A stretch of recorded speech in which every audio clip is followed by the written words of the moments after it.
Let's do math exercise 18a, the cancelled sums which are there in syllabus this year.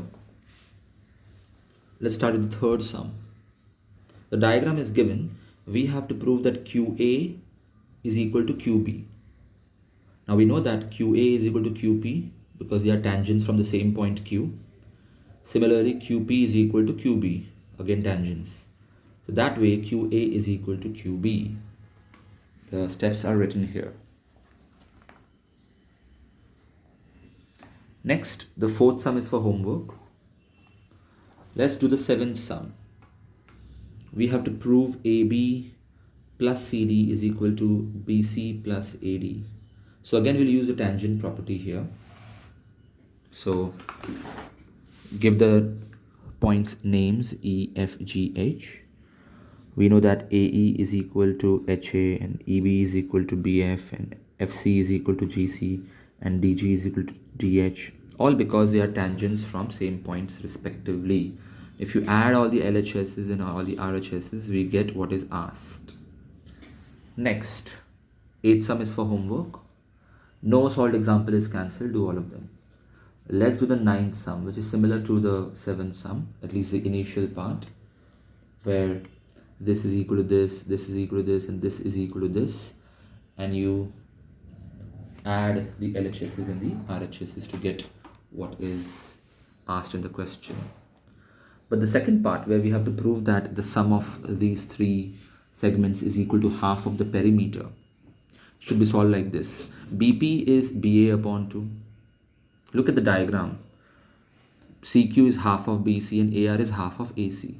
Bringing them together, the numerator is nothing but the perimeter of the triangle.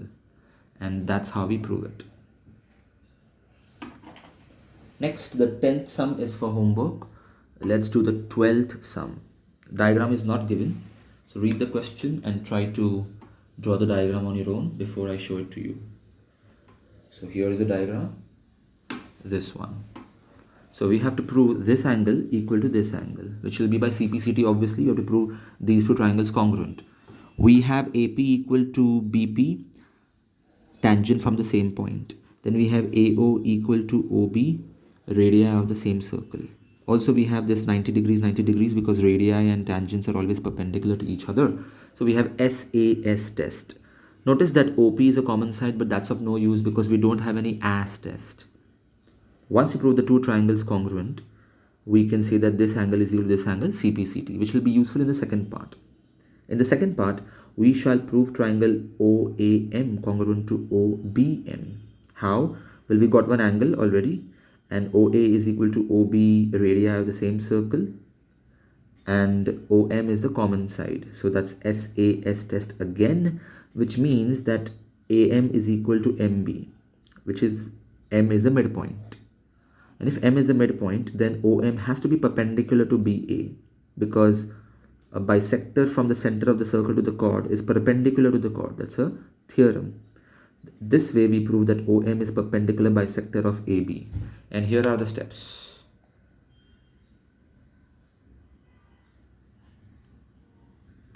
And finally, let's do the 14th sum. By the way, 15th sum is for homework. In the 14th sum, the diagram is this. And we have to prove that angle PAQ, this one, is double of OPQ, that is this one. So assume this central angle to be X. Now this is 90 and this is 90 because radii are perpendicular to the tangent. This is not a cyclic quadrilateral, okay? But because they are 90 and the total has to be 360, it seems that if this is X, it will be 180 minus X. Next, in triangle OPQ, since OP is equal to OQ, radii of the same circle, that means these base angles will be equal because it's an isosceles triangle property. But angle sum theorem says that the total should be 180. So by calculating, we get this. These are the steps. So OPQ plus OQP plus POQ is 180 degrees in triangle OPQ. But OPQ and OQP are same because the isosceles triangle property. So 2 times OPQ is 180 minus X. Earlier we had proved that angle A is 180 minus X. That means they are equal, hence proved.